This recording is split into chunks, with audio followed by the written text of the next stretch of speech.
सुबह सुबह टाइम पर कैसे उठा जाता है? हाँ, अलार्म लगाओ 10 ठो और सुबह उठकर सिर्फ इस अलार्म को बंद करो और फिर सो जाओ।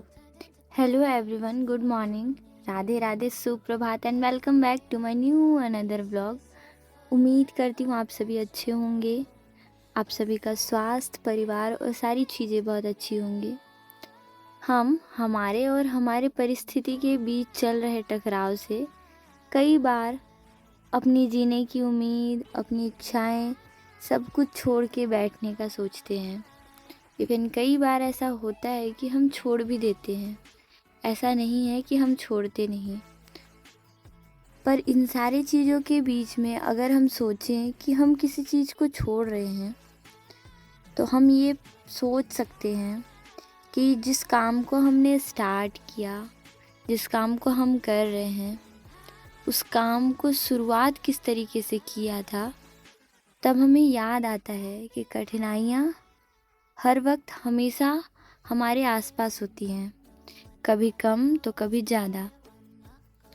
हमारा मन न मुस्कुराने का होता है न हंसने का, और बस अगर कुछ इच्छा होती है तो छोड़ के सारी चीज़ें ख़त्म कर दूँ। मन केवल एक ही बात से परिचित कराता है कि अब हमारे पास कुछ भी नहीं है। लेकिन अगर कुछ और चीज़ें हमारे पक्ष में होती हैं तो वो है हमारा धैर्य, हमारा पेशेंस, जिस चीज़ की वजह से हम बस सारी चीज़ें ठीक होने की उम्मीद कर सकते हैं। क्योंकि हमारा सब कुछ छोड़ना या ख़त्म करके किसी कोने में बैठ जाना हमें हमारी बुज़दिलता, हमारी कमज़ोरी और हमारी नाकारी का परिचय देता है। हमें पता है कि हम क्या है और क्या चीज़ें कर सकते हैं, और जो चीज़ें हमारे पक्ष में नहीं हुई वो शायद ठीक हो जाए। तो चलिए आज का दिन स्टार्ट करते हैं। कल तो तबीयत थोड़ी सी ठीक नहीं थी, इस वजह से ना मैंने व्लॉग शूट किया और ना ही कुछ और कार्य, पर आज सारी चीज़ें ठीक है। तो स्टार्ट करते हैं आज का खूबसूरत सा दिन। मैं वैसे तो अपनी पुरानी आदतों को बहुत पीछे छोड़ आई हूँ, लेकिन जो मेरी एक आदत है वो शायद आज तक नहीं छूटी। मैं अगर अपसेट हूँ, रोई हूँ या मुझे किसी बात से तकलीफ़ है तो मैं अपनी बातें किसी से शेयर नहीं करती, अकेले उसे फेस करती हूँ जब तक हो पाए, और ना हो तो मैं चुपचाप रो के अपने मन को हल्का करने की कोशिश करती हूँ।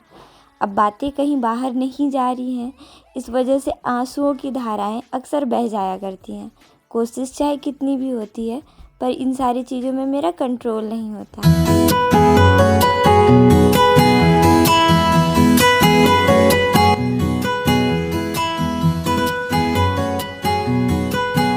और ना चाहते हुए भी अपने सारे दायित्वों का निर्वहन करती हूँ, चाहे कठिनाइयाँ जैसे भी हो।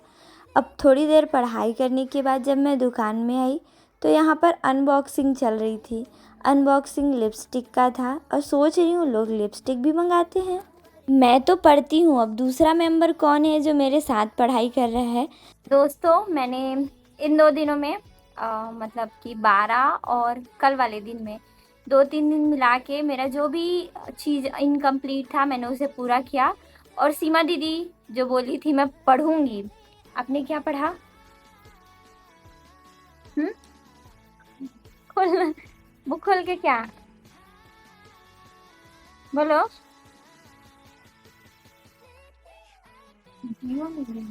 हम्म, तो तुमने क्या पढ़ा? जिनको मेरे पास किया। अच्छा, तो इसने जो पढ़ा है इसको ये भी नहीं पता है, क्योंकि 11 में इसने सिर्फ पास होने के लिए पढ़ा था। और अपने प्रैक्टिकल एग्जाम वाले दिन तो भाई 1-2 बजे रात को उठ के बैठ गई थी, छापने लगी थी। फिलहाल कल तो मेरी तबीयत ठीक नहीं थी तो मैंने अपनी चीज़ें 3 घंटे पढ़ी और उसके बाद इसको अकेले छोड़ दिया था कि तू पढ़ अपना मतलब। लेकिन आज के बाद इसको मैं अपने पास बैठा के पढ़ाने वाली हूँ, ताकि जो चीज़ें ये नहीं समझ रही है और लापरवाही कर रही है उस पर अच्छी खासी नज़र रख सकूं। चाहे वो रूम में पढ़ाऊं चाहे यहाँ पे पढ़ाऊं, पर अपने आसपास ही रख के पढ़ाऊंगी। कुछ ज़्यादा ही टाइम देना पड़ेगा इसको भी। खैर अभी तक मेरे जो नोट्स थे वो इनकम्प्लीट थे, वो मैंने पूरे कर लिए। अब मैं भी लेक्चर्स वगैरह देख के अपना जो चीज़ है मैथ्स का, हिस्ट्री, पॉलिटी, ज्योग्राफी, इन सारी चीज़ों को आगे बढ़ाऊंगी। यहाँ कुछ बोलो तो करेंगे कुछ। सीमा दीदी को मैंने पढ़ने के लिए तो दे दिया था लेक्चर ढूंढकर, ये पढ़ी, पूरा एक लेक्चर ख़त्म भी की, पर इसको शायद पता ही नहीं चला कि इसने क्या पढ़ा, कहाँ से पढ़ा, क्यों पढ़ा। तो मैं अपनी लगभग 4-5 साल पुरानी पुस्तक आज भी उसी फॉर्म में है जैसे मैंने इसे छोड़ा था पढ़कर। 2019 में मैंने 12th पास आउट किया है, तो इसमें जो भी चैप्टर्स हैं उसके अकॉर्डिंग इसको पढ़ाएंगे, लेक्चर ढूंढ के देंगे और अपने पास में बिठा के पढ़ाऊंगी। क्योंकि अकेले जब ये पढ़ती है तो उठ उठ के इधर घूमेगी उधर घूमेगी, और जब मैं पूछती हूँ पढ़ाई क्या, हाँ हाँ पढ़ रही थी, ये काम आ गया था, तो उठ के मैं चली गई थी। अभी मुझे भूख लगा है, उसको भी भूख लगा है। कल मैंने कुछ भी ढंग से नहीं खाया, मुझे तो खाना टेस्ट ही नहीं लग रहा था। आज भी सेम चीज़ें हुई, पर जिंदा रहने के लिए खाना पड़ रहा था। पर अभी अचानक से भूख बढ़ी है, मैंने कहा जा भाई तू अपने लिए भी ले आओ, मेरे लिए भी लेके आ। और इसके बाद दिया है जीवों में जनन, रिप्रोडक्शन इन ऑर्गेनिज्म, तो इसके अकॉर्डिंग इसके नोट्स भी बनवाएंगे, साथ में पढ़वाएंगे भी। और अब संडे संडे को मैं एमसीक्यूज लगाऊंगी अपने पढ़े हुए का, जो भी रिवीजन सीरीज रहेगा, और इसको भी लगवाऊंगी पूरे वीक में जो इसने पढ़ रखा होगा। तो मेरा तो नोट्स वो वाला पूरा हो गया। उसके अलावा जो चीज़ें हैं वो है हिस्ट्री, तो एंशियंट हिस्ट्री का और उसके साथ साथ मेडाइवल हिस्ट्री का मुझे लेक्चर आज कंप्लीट करना है। मैथ वाला तो चल ही रहा है, आधा एक घंटा। अल्टरनेट में रीजनिंग और मैथ, उसके साथ साथ एनालिसिस मैं रात को करूँगी, रात को ही करती हूँ। और हाँ, बाकी इतनी सारी चीज़ें हैं। तो करते हैं शुरू आज का प्यारा सा दिन, खूबसूरत सा दिन। चीज़ें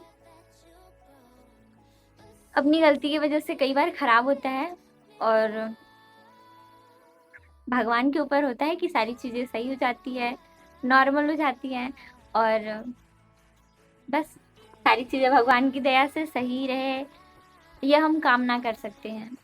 अपने विपक्ष में चलती हुई चीज़ों से बस इतना आप लोग सब्र रखना कि भले ही कुछ नहीं करने का मन करेगा, कुछ नहीं, मतलब ऐसा लगेगा ना छोड़ के चली जाऊँ, ख़त्म कर दूँ, अब मुझसे कुछ नहीं हो रहा है, या मेरे चीज़ें मेरी ही पक्ष में नहीं है, तब भी बस अपने आप को इतना धैर्य देना कि थोड़े समय के बाद चीज़ें सही होंगी।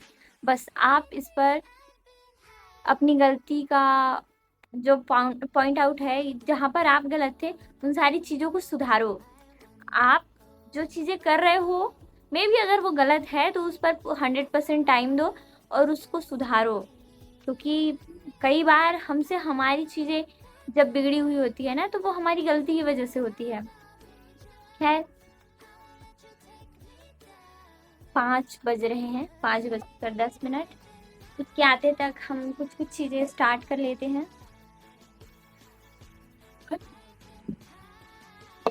इतना सारा थोड़ा तो खाइए, भी ले चलने। मदर्स डे परसों दिन था भाई, मैंने तो वहाँ पे बस इतनी बड़ी सा केक खाया, फिर उसके बाद मतलब चॉकलेट उसमें से निकाल के खाए थे। पर पूरे दिन मेरे परसों के आए हुए जितने भी फ्रूट्स थे, मतलब तरबूज, केले, बनानास थे, और क्या था, आम था। आम तो पापा खा गए क्योंकि पापा को बहुत पसंद है। केले पूरे सड़ गए क्योंकि 2-3 दिन हो गया था। और तरबूज बड़ी मम्मी आई थी तो उन्होंने खाया। और भाई ये केक बचा हुआ था बहुत सारा हिस्सा, क्योंकि मैंने इसे भी नहीं खाया था। मम्मी आज सुबह सुबह मुझे डांटती है, तो मैंने कहा खा लूँगी, दांतों में मेरे कुछ हो गया था। तो ये लोग तुरंत फ्रेश क्रीम बोलती हूँ, जाने के बाद 10 मिनट के अंदर केक बनवा के लेकर आए थे। तो कल की सारी कसौटी आज मैंने पूरी की, अपने हिस्से का सारा केक फिनिश करके, साथ में सीमा दीदी ने भी खाया। और इधर दूसरी तरफ से मैं कुछ लेक्चर्स ढूंढ रही थी और थोड़े बहुत शॉर्ट्स भी स्क्रॉल किए। फिर उसके बाद सीमा दीदी के साथ साथ मैं भी पढ़ने बैठ गई। सीमा दीदी मेरे उस दिन के बाद से कुछ ज़्यादा ही प्रभावित हुई हैं। अब प्रभावित व्यक्ति कुछ ना कुछ सीखने की कोशिश में लगा रहता है। तो सीमा दीदी ने आज चैप्टर 1 से जीवों में प्रजनन चैप्टर स्टार्ट किया है। पहले ये बुक से पढ़ेगी, बुक से पढ़ने के बाद इसे नोट्स और लेक्चर्स भी प्रोवाइड कराए जाएंगे ताकि ये अच्छे से समझ सके और एमसीक्यूज भी लगा सके ताकि प्रॉब्लम कम हो। आज एक प्यारा सा कमेंट आया था जिसमें ये था कि दीदी आप जीके जीएस कैसे पढ़ती हैं, मुझे तो कुछ याद ही नहीं रहता। तो सारे लोगों के पास ये वाला प्रॉब्लम होता होगा अगर हम रटते होंगे तो। खैर मैं अपना बताती हूँ, मैं किसी भी सब्जेक्ट को रटती नहीं हूँ, समझने की कोशिश करती हूँ और जब समझ में नहीं आता तो वो मेरे दिमाग में नहीं रहता है। मैं सिर्फ वन टाइम ही चीज़ों को रीड करती हूँ, मैं मल्टीपल टाइम भी रीड नहीं करती। अगर आप कॉन्सेप्चुअल चीज़ों को देखें और उसके बाद चीज़ों को रिलेट करने की कोशिश करें तो आपको चीज़ें लंबे समय तक याद होंगी। अभी फ़िलहाल मेरा हिस्ट्री का पोर्शन चल रहा है तो मैं हिस्ट्री में सोचती हूँ पहले कि हाँ ये राजा रहा होगा, इसने ये चीज़ें की होंगी, फिर ये चीज़ें करने में इसने कब किया, क्या क्या किया, ये सारी चीज़ें इस तरीके से रिलेट करते हैं। और सेम वैसे ही अलग अलग सब्जेक्ट में, साइंस भी वैसा ही है, आप चीज़ों को अच्छे तरीके से रिलेट करो तो बहुत इजी लगता है। हाँ, साइंस वाले स्टूडेंट्स को थोड़ा सा प्रॉब्लम होगा अगर जीके जीएस वाला पोर्शन देखे, हिस्ट्री देखे, जियोग्राफी देखे, पॉलिटी देखे, मुझे भी होता है। लेकिन मैं जब चीज़ें अच्छे तरीके से मन लगा कर करते रहती हूँ तो थोड़ी कम प्रॉब्लम होती है। और कहा जाता है ना प्रैक्टिस मेक परफेक्ट, तो आप चीज़ें धीरे धीरे रोज़ रोज़ कुछ ना कुछ करते रहोगे तो एक समय ऐसा आएगा कि आपको वो भी चीज़ें अच्छी लगने लगेंगी जो आपको अभी अच्छी नहीं लग रही हैं। थोड़ी देर पढ़ाई करने के बाद मैंने लिया छोटा सा ब्रेक जिसमें मैंने किया पेट पूजा। अभी मेरा मेडाइवल हिस्ट्री का एक लेक्चर कंप्लीट हुआ है और दूसरा वाला आधा, मतलब पहला वाला भी आधा ही था और दूसरा वाला भी आधा, तो उसको भी पूरा कर देते हैं ताकि जल्दी जल्दी से ख़त्म हो और फिर एमसीक्यूज़ लगाएं। और इसके अलावा मैथ, पॉलिटी, जियोग्राफी, इन सारी चीज़ों को भी आज कवर अप करना है। आज का मेरा 10 आवर का टाइमर मैंने लगा रखा था जिसमें से अच्छा खासा मुझे रिज़ल्ट मिला है। और दोपहर से लेकर सुबह से लेकर अभी तक अच्छा खासा मैंने पढ़ाई किया, मुझे अच्छा लग रहा है। और शायद मुझे ऐसा लगता है इसी वजह से मेरी भूख भी वापस से आई है, अदरवाइज़ तो भूख ही नहीं लग रहा था। खैर अभी चलते हैं वापस से दुकान, क्योंकि सीमा दीदी दुकान में ही है। दुकान में जाने के बाद थोड़ी देर दुकान में पढ़ाई किया हमने, उसके बाद दुकान बंद करके हम रूम में आए। अब रूम में आने के बाद खाना पीना और छोटे मोटे काम निपटाए। उसके बाद मैंने सीमा दीदी के थोड़े बहुत डाउट्स क्लियर किए जो इसने दिन में पढ़ा था। मैंने सोचा मैं भी पढूं, पर रात के 12 बज चुके थे तो मैंने सोचा सो जाते हैं, कल पढ़ेंगे। आज के लिए बाय बाय, कल मिलते हैं। आप सभी अपना खूब सारा ख्याल रखें।